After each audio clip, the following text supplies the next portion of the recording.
Welcome to Drumbeats, the must-listen-to podcast which explains why Indigenous partnerships are the key to securing successful outcomes in natural resource and infrastructure investment in Canada. I'm Mark Magnacca, and my co-host Robert Brant and I are joined today by Bernd Christmas, KC, Principal at Bernd Christmas Law Group, BCLG. We discuss his 30-year journey as a practicing Mi'kmaq lawyer, his role in shaping partnerships between Indigenous communities and the major projects that they have been involved with.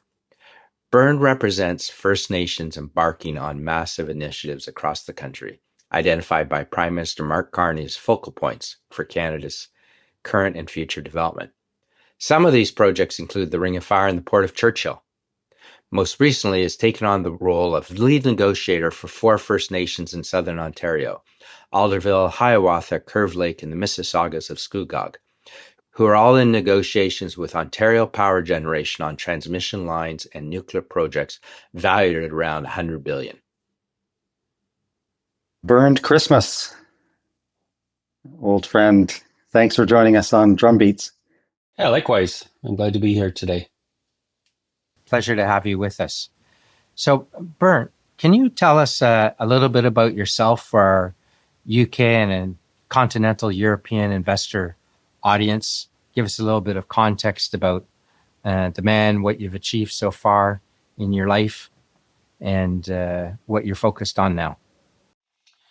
Okay, yeah, sure. Well, first I'm joining you here on this program from Queenston, which is in Ontario, southern Ontario. And for the UK history buffs, this is where the War of 1812 with General Brock occurred between the British forces and the Americans. And it's the first time, I guess, and the only time you can say that the Americans were pushed back, so to speak, by Canada, which was once British territory. And it was done so with the aid of, obviously, the Indigenous forces in the area, mostly the Iroquois Confederacy of First Nations. Yeah, myself, I'm a Mi'kmaq from the east coast of Canada in Nova Scotia, more specifically, Membertou First Nation. It's one of 36 communities that make up the nation itself.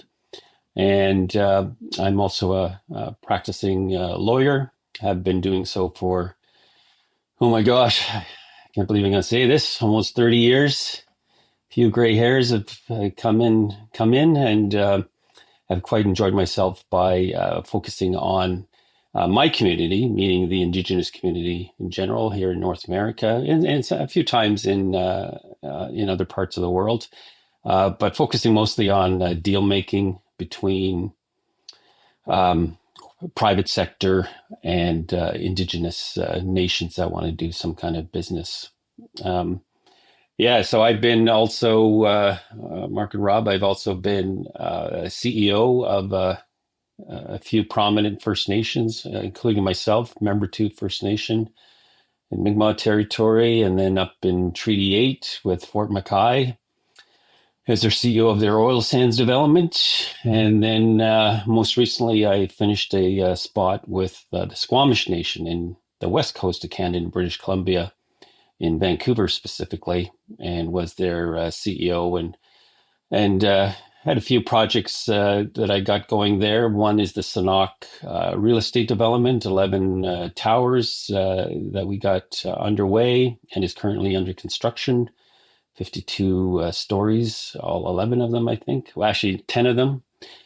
And there's an LNG facility that we got rolling with wood fiber LNG, and refocused their forestry operations that they have there. And then really up to date, what I'm doing now is I represent quite a few First Nations that are embarking upon some pretty massive projects in the country that actually have been named by the Prime Minister of Canada as being the a focal point, I guess, for Canada's economy. One is the Port of Churchill, heavily involved in that. Another is the Ring of Fire with Martin Falls, is my client there that is trying to make sure that not only the business aspirations, but we'll call it the social and cultural and environmental aspirations are maintained as well. I'm the Haida Nation is another client of mine who just went under a self-government agreement for what is called, formerly called the Queen Charlotte Islands off of the coast of British Columbia, and it's the traditional territory of the Haida Nation, and it's called Haida Gwaii, and we've got quite a few projects on the go there with, and one being with Asian business opportunities. And actually two more involved in negotiations with companies like Vale and Glencore, the big mining giants in the Sudbury Basin. My client there is the Atikameksheng Anishinaabe, and those companies have collectively, extracted over 500 billion of nickel and cobalt and other ores from their traditional territories. And of course, we're trying to get now an impact benefit agreement to make that community whole. And then lastly, and most recently, just hot off the presses, getting involved with 4 First Nations here in Southern Ontario, Alderville, Hiawatha, Curve Lake, and the Mississaugas of Scugog, become their lead negotiator in dealing with the Ontario power generation in Ontario as they develop their transmission lines and nuclear capabilities for the province. And we're looking at that opportunity. I guess those deals are in the 100 billion range there. So it's quite significant that they've decided to get focused and trying to get as much opportunity as they can on those particular projects. So, Mark, that's kind of a quick elevator speech. That's quite a broad spectrum, Bernd. And I know of a couple of things you left out, but I want to take you back a little bit because you and I went to law school together. And that was more than 30 years ago when we graduated. Oh, yeah.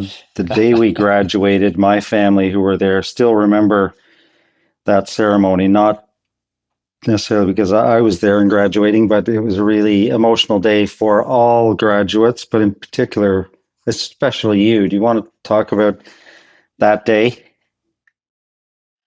Oh, yeah. That was truly an amazing day, obviously personally for myself. Like you, Rob, my family was there too.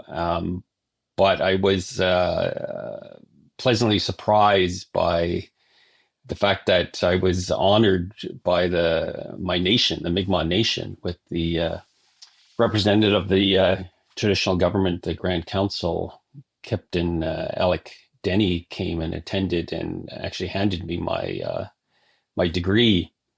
And the reason he did that was because I was the first Mi'kmaq to ever become a lawyer or graduate from a law school, and then eventually became a lawyer for my people. So yeah, it's still fond memories. And actually, I just, I don't know why I got kind of emotional on that, because I remember that day and I was, I even leaned up against the Grand Captain Denny because I was so overwhelmed with the joy and the honor I was given. Yeah, it was a pretty amazing time. Yeah, that was Osgood Hall Law School at York University. Yeah. And a special day for all of us, but particularly for you and memorable. So I wanted people to appreciate what a special day that was. Yeah, thanks, Yes. Rob. I appreciate that. Yeah, that was something. Very special. And, again, for our audience to think, as, both Bernd, yourself and Rob are the first in your families, perhaps even to have a university degree. But before then, Indigenous people could not practice law. So how could anyone defend their rights? Right? Yeah. It's when you think about that, it's part of the reason why there's such a transformation today, because people such as yourselves are now in positions of power, authority, influence, and experience to help shape Canada as it is supposed to be, based on the treaties with the Indigenous peoples and what's in the Constitution and the Supreme Court decisions, to make sure we remain true to the agreements that the country has been founded on. So really special background. And of course, Membertou Nation, we had Chief Terry Paul was at our summit this past year. And Bernd, you were over in the first year, and we're very pleased to have you. So great, pleased to have you then, and great to have you again today. So why don't we start to pull apart, Rob, a bit of some of the story career that Bernd has. We can talk about his Boston Bruins later in the conversation. Yeah. Okay. Bernd and I took different paths. After that graduation day, I joined, stayed with McCarthy Tatro and trained, and I was interested in McCarthy Tatro because of their strong litigation group and some work they were doing for the government on land claims and Indigenous rights issues. I thought I would get good training there and then go off and do my own thing. And I'm 35 years later still there, and didn't ever become a litigator, wasn't cut out for it. Enjoyed corporate law, and now back in Canada because of all of the activity that's happening in the Indigenous space. Bernd, you've been living it since that graduation day and been in business as well as practicing law. Maybe talk about your start and how your career evolved. Yeah, sure. That was again. Circumstances were interesting because at that time I was, before I went to law school, I actually was working in the court system as what they call a court worker in the city of Toronto, the major city here in Canada. And I was sort of like helping, bridging the gap between the people that are coming before the courts and working with lawyers and judges and social agencies. And then I went to law school, Osgoode Hall Law School, as Rob pointed out. And then, and the reason I went there was because the few of the lawyers said to me, "Geez, Bernd, you could probably do better, have bigger impact in helping your community." And a few of them, wrote the reference letters and all that sort of stuff and got me in and helped me get in. And I went to start my schooling. Actually, the first semester was quite interesting because I met with a prof, Alan Hutchinson is his name, and we were sitting around December of the first semester, and we were just talking about a few land claims that occurred or were occurring at the time. The Nisga'a were in there, the Sawtooth Dene, the Alouette, and he was just asking me what I plan on doing after law school, 2 years, 3 years later. And I'd say, well, I was thinking of becoming a criminal lawyer because that was my background. That's what I knew. And then he said, well, I see there's interesting developments in the Indigenous community generally with these, massive claims, 500 million, billion,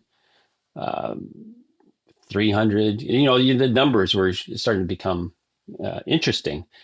And it just made me sit there and think, yeah, geez, what happens with all that money? Being a business-minded guy, I said, man, what does happen with all that money? It can't go to grocery stores and gas stations and car dealerships or snowmobile dealerships. And so from that point on, I switched my thinking. I think I want to get into sort of the business track, the corporate side. So I switched all my courses to more business oriented and started focusing on that. And of course, Indigenous rights and making sure I get involved in that. And And then, sure enough, obviously, I graduated, and in Canada here, you have to do these things called articles, as you know, Rob and Mark. Have to do an article. It's like an apprenticeship, and I did that with a firm called Blaney McMurtry, Staples.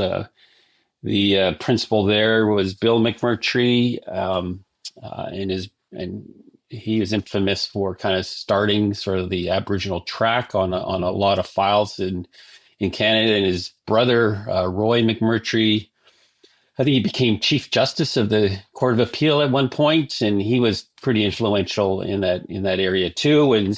And so I went there and had a great experience with some amazing lawyers, Bill Henderson and Alan Pratt, who again were the forerunners of what is known as the Indigenous law in the country.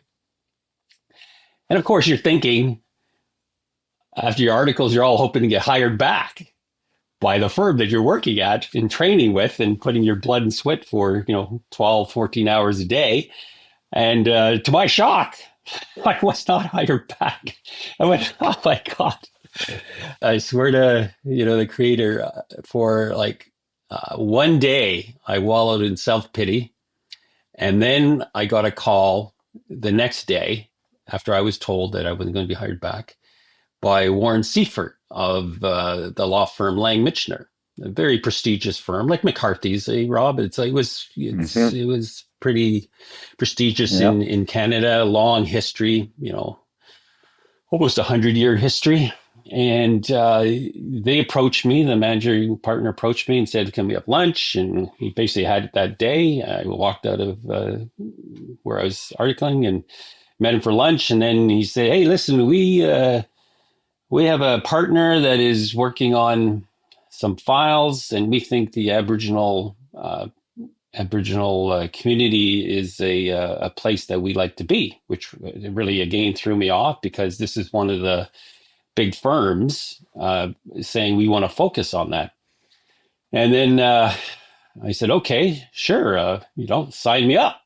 They hired me right there, but I still had to do my bar admission course, and I went and did the bar admission course, and that's another 6-month process until you get what they call called to the bar here in Canada, and then once you do that, then you go and you start working. And I'll just finish it off with how it happened. Is that I went to my first day at the office on Bay Street. And I walk in, and I had an assistant already. I was feeling like, wow, I got an assistant, first year student, first year law associate, no experience whatsoever other than being Indigenous. And I walk into the files. They start bringing these files, boxes, and I go, wow, okay, they're serious. They're going to do some stuff here. I had a few meetings with the partners, some of the partners, and then they said, here's your file. Start working on this one. And it was involving Shoal Lake 40 and the water situation with the city of Winnipeg. And, like anything, you have to look at the file, start getting caught up. And I started looking at the partner that had been working on this. And you have to remember, this is like mind blowing for me at the time. I don't know anyone else would think is mind blowing what I did. So I look at the name, and it's Jean Chrétien. So what happened was, I, in essence, took over his files, all his Aboriginal files, his practice, because he went on to become the prime minister. That's what he was doing. He quit to become the prime minister of the country. And as you can imagine, my God, like instantly, boom, you got this phenomenal practice going, and they entrusted me as an Indigenous person. And they said, well, we know it requires an Indigenous person with Indigenous insights to get this going. So that's a long way how I got to where I got, Rob. Wow. And Mark. So that's how Baptism I started. by fire.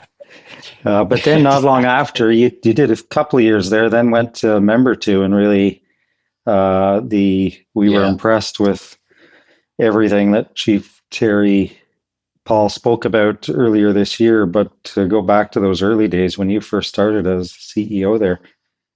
Yeah, the Membertou, that again was another, a trial by fire. Chief Terry Paul came and said, "Hey, listen, Bernd." He came and saw me at my golden ivory towers in downtown Toronto, Bay Street, and said, "Hey, listen, I've got a plan. I've got a Sorry, were you plan." comfortable in your ivory tower at that point? You had the Oh assistant. yeah, I was starting to get. You Oh probably man, thought, "Wow, this is a good life." Eh? oh yeah, holy jeez, it was. It's pretty. Those days was pretty posh. I can tell you that. It was pretty phenomenal. So he comes and sees me, and he says, listen, I got this idea. I come from. And he told me his background, which he probably told you. The Boston Indian Council and working in the States with a lot of tribes from different parts of the U.S. And he says, I got this idea. I've been recently elected, and I'm trying to get our community turned around. And he said, he looks around here in the office and goes, "Yeah, I don't know if I could pay you as much as these guys are here, but we're basically what we're asking is if you could come home and help us." And of course, your own community, and your heart goes, they helped me, and they helped me get to where I was in law school. And so, of course, I said yes. I went and joined the community, and it was in a pretty rough shape. We're small budget and deficit, owing banks, and then we focused on starting to turn the situation around. And the trick I used when he made me the CEO was what he did to me. He pulled on my, I won't say purposely, but pulled on my heartstrings and said, come home and help us. Like it's your community, your family needs your help. And so I did that with a few other people in the community, and I said, that we're working elsewhere. Some were working at companies like Nestle, some were senior government officials. I asked them, I called them up and said, can you come and use your expertise that you've learned in dealing with government and then, the private sector. And every one of them did exactly what I did. Yeah, we'll do it. But I always say to them, okay, I can't pay you, the community, we can't pay you what you're earning right now, but we'll eventually grow it, and then you'll get the pay that you're used to, and probably even more. And yeah, sure. In the 11 years I was there, we went from basically rags and then to riches. And along the way, got ourselves designated with the ISO system, registered ISO 9001 at the time, our management systems. And we did that because we, rightly or wrongly, there was perception of Indian bands that they couldn't do business. It's the Wild West. We don't know who they are, et cetera, et cetera, et cetera. But the system, everyone knows it. The system is a standard that's worldwide. And, you say your ISO 9001, 2000, and boom, everyone knows what exactly that means. So we got our management system set up that way. And then the first day we announced it on the Canadian Broadcasting national news, the next day we got calls from companies like Boeing and Lockheed Martin, General Dynamics, Eurocopter, say, hey, do you want to get involved in military procurement? And I went, hey, yeah, for sure. Let's do it. So that was my first sort of foray into, massive amounts of potential for a First Nation, going from deals that are, dealing with, say, like a little convenience store to, dealing with a military procurement in at that time was, I think, $3.4 billion, to replace Sea Kings and duke it out with companies like Sikorsky and so on and so forth, and follow the procurement that Defense Canada does. That was a heady time, and that was pretty amazing, a learning experience there. Yeah. So then, just finish it off, Rob. Yeah, we went from like around I think it was around 4.2 million, and then brought up brought the revenues up to around 76 million when I left, and 20 employees to over 700 employees. Like it was a pretty good turnaround for the community. Amazing. Yes. And what were some of, when you were working with Boeing and Lockheed Martin, what were some of the areas you were becoming a supplier to them, Membertou First Nation, or the investments? Yeah, the idea was we were going to obviously bid on that contract and get involved in some aspect of it. And at the time, of course, we didn't know what to do, like what we should do. But we had some young guys that are starting to get into computers. They're just naturally young kids that were interested in that type of stuff. And I kind of said, well, geez, why don't we look at like a data type center? And the reason I did that was because around that era, there was this push for data centers, for call centers. And they were slowly starting to do these data centers. And I said, maybe we could do that. And then Boeing, and Lockheed both said, yeah, we can get you the contract to integrate our systems. Because if you know that those companies, sure, they might have Microsoft Word or whatever, right? I'm just using a very dramatic example here, but they don't have that, and it's not standard. So they got to mix their IT together. So if they were successful, we would have got that contract to integrate all the systems that came into place from a IT perspective. And that would have been, I think that was going to be like a $400 million contract just for us to do that. So we got ourselves prepared a little bit, and I still remember the day. There's he was young at the time, Jason, and a few others, Jason Gugu and a few others said, hey, listen, I got interest in computers. We bought a whole bunch of computer-ish type things and servers and starting to get ourselves prepared, got a space. And then unfortunately it didn't work because the contract, as I noted to, went to Sikorsky ultimately. But it did allow us, though, to at least use that investment to jump into other stuff, which then our band to this day is still involved heavily in GIS systems, working for the RCMP amongst other national bodies. So it was a good jumping off point. And then what took you away from the community and a success like that?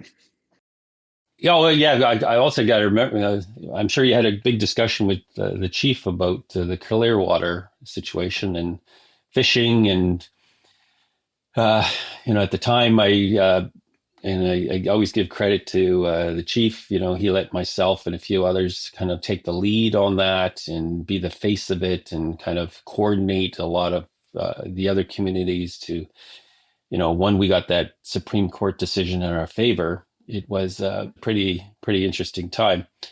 And so, I ended up being I was a CEO for about almost 11, 12 years. And then I kind of said, that's a long time to be a CEO. I got to kind of move on to other things. And I decided to, test the waters and see what else is out there.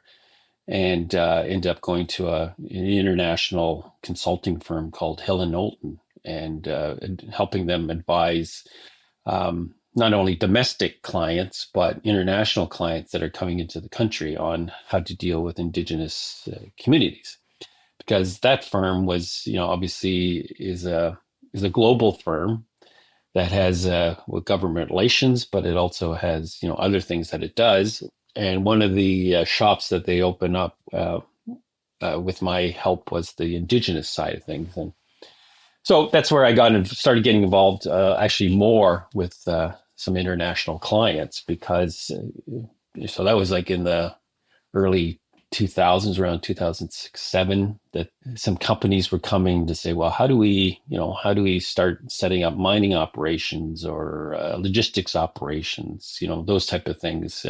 Sodexo was I still remember this, Sodexo was a big client of mine that I helped out. And as you know, Sodexo is a massive company out of Paris that is involved probably in every country in the globe.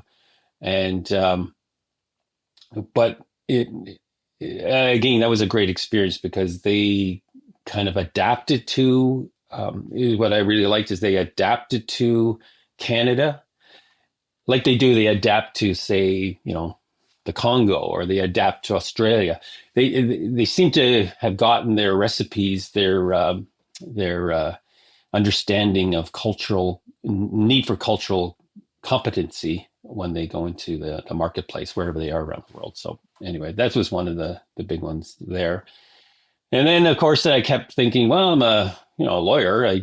I'll start working on that as well and start developing my practice again, and got myself continued to do that from basically after I left Membertou up to today, with the smattering of joining other firms and then going back, being CEO, firm, my firm, other firms. It's checkered pattern. But there's a method to my madness. But well, Bernd, you've had a very interesting and successful career to date, and I know there's a lot more to come. Unfortunately, this is all the time we have for today. In our next session, why don't we dive deeper into the impact of the Mi'kmaq Treaty Rights, which remain central to Indigenous governance today across the country, and the Sanok Project, a major initiative that creating economic growth and affordable housing for the Squamish Nation in British Columbia. So, Bernd, with you, we've been very fortunate. We've gone coast to coast, touching the Atlantic and Pacific, and I'm sure at some time in the future we'll also be discussing something about the Arctic. Thank you very much. Yep.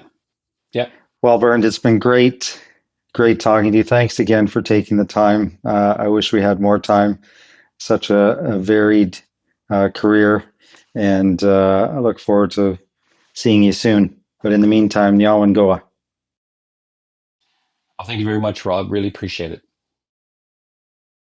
Thank you to Bernd Christmas for sharing his insights with us, and thank you for viewing and listening. Mark your calendars for the upcoming 2026 Summit, taking place on the 8th of April. Be sure to share, subscribe, and leave a review on your favorite podcast channel. Thanks for listening to Drumbeats. Until next time.